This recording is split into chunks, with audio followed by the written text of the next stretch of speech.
this year. And so it's like it feels like all of that stuff is still achievable for the Kansas City Chiefs if they can just figure it out. Because when it's looked good, I would argue that their best has looked as good as any team in the AFC. The problem is when it's bad, it is rip your hair out bad and frustrating, and it all always feels self-inflicted. It always feels like it's something that they created themselves because they aren't executing and they aren't playing well. And maybe it is a team energy thing. I would just think that this team, after coming off of an ass kicking in the Super Bowl last year, that they would be a little bit more fired up coming into this season to try to bounce back and prove that they can go get another ring.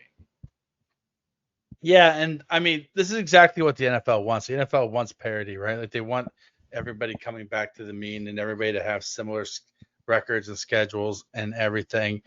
And to a point, I guess it's kind of working, right? Because we don't see anybody in the AFC that's just probably going to run away with it. And everything the Chiefs want is still right in front of them from a record standpoint, right?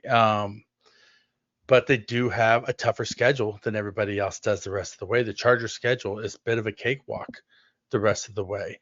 Um, the the the the Denver Broncos have a couple of tough games, but here's the thing: is at most the Chargers and the Broncos, if they play halfway decent football, have 4 or 5 losses left on their schedule the rest of the way, right? So the Chiefs' margin of error is shrinking by the week. They're going to have to go on a 6, 7 game winning streak if they want to be able to, to achieve the goals that they have for themselves Yeah. this year.